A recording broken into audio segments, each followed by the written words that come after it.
সঞ্জয়ের মুখোশটা এবার সকলের সামনে টেনে ছিঁড়ে ফেলে দিল আয়ুষ এবং ঈশান মিলে। হ্যাঁ বন্ধুরা, ভিডিওতে লাইক দিয়ে দেখতে থাকুন। যে মুহূর্তে কিনা সঞ্জয় ভুল ধারণা পোষণ করে যখন আনন্দে উল্লাস করে যখন ওর বরযাত্রী নিয়ে যখন কুসুমদের বাড়িতে এসে হাজির হয়, ঠিক সেই মুহূর্তেই দীপালি যখন সঞ্জয়কে বরণ করে ভেতরে আনে, ঠিক সেই সময়ই আয়ুষ এবং ঈশান মিলে বলতে থাকে যে বাচ্চাদন তুমি চলে এসেছো, তুমি যে নিজের বিপদ নিজেই ডেকে এনেছো, তুমি সেটা নিজেও কল্পনা করতে পারছো না। অন্যদিকে সঞ্জয় বলতে থাকে যে অনেকটা সময় তো হয়ে গেল, এবার অন্তত বিয়ের শুরু করে দেওয়া যাক, কারণ আমার হাতে খুব একটা বেশি সময় নেই, আমার আবার কালকের ফ্লাইটেই দুবাই ফিরতে হবে। অন্যদিকে যখন শঙ্কর বলতে থাকে যে হ্যাঁ বাবা, আমি সকল প্রস্তুতি করে ফেলেছি এবং ইতিমধ্যে কুসুম হয়তো বা তৈরি হয়ে গিয়েছে, বিয়ে আর শুরু হতে আর বেশি একটা সময় লাগবে না। অন্যদিকে যখন সঞ্জয় বলতে থাকে যে সময় লাগবে না বলছেন কি, সময় তো অবশ্যই লাগবে, কারণ আপনার মেয়েই তো জায়গাটা আপনি পাবেন না, আপনার মেয়েকে কী করে আপনি বিয়ের পিড়িতে এনে বসাবেন বলুন তো?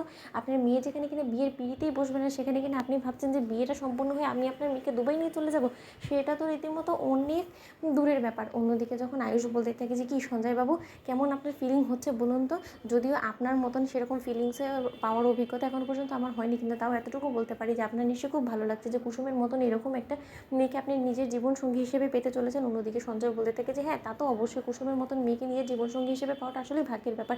অন্যদিকে যখন সঞ্জয় বলতে থাকে যে কী ব্যাপার, এখনও বিয়ে শুরু হচ্ছে না কেন, আমি তো সেটাই বুঝতে পারছি না। অন্যদিকে আয়ুষ বলতে থাকে যে এই লোকটা নির্ঘাত মনে করছে যে হয়তোবা পাত্রী নেই এবং পাত্রী অনুপস্থিতিতে ও একটা সিন ক্রিয়েট করে শঙ্কর কাকাকে সকলের সামনে ছোট করে শঙ্কর কাকার থেকে মোটা অঙ্কের টাকা আদায় করে নেবে, রীতিমতো একটা ঠকবাজি তকমা দিয়ে শঙ্কর কাকাকে। কিন্তু এত সহজে তো বাচ্চাজন তোমার কাছে ছেড়ে দেওয়া যাবে না।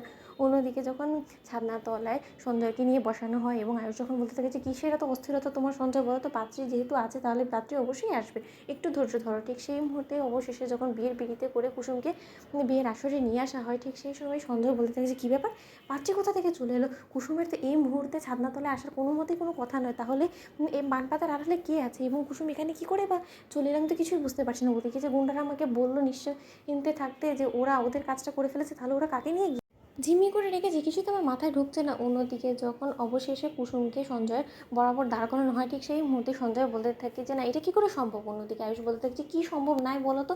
আমি তো কিছুই বুঝতে পারছি না, যা কিছু হচ্ছে সেটা তো আর 4-5টা বিয়ে বাড়িতে যা কিছু হয় সেসব কিছুই হচ্ছে।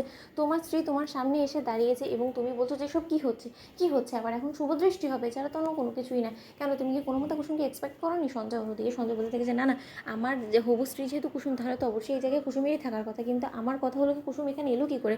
অন্যদিকে যখন আয়ুষ বলতে থাকে যে এলো কী করে মানে, ওকে বিয়ের পিড়িতে করে বসিয়ে এখানে আনা হয়েছে, ও আবার এলো কী করে, সেরকম কেমন অদ্ভুত প্রশ্ন করছো বলো তো? সঞ্জয় অন্যদিকে সেখানে ছোটো কাকিমণি বলতে থাকে যে সত্যিই তো, এদিকে তো কুসুমের কোনোভাবে থাকার কথা না, তাহলে কুসুম এখানে আছে, তাহলে ওরা কাকে নিয়ে তুলে নিয়ে গেলো, আমি তো কিছুই বুঝতে পারছি না। এদিকে দেবলীনাকেও খুঁজে পাচ্ছি না। তো বন্ধুরা, লাইক এবং শেয়ার সাবস্ক্রাইব করতে ভুলো না।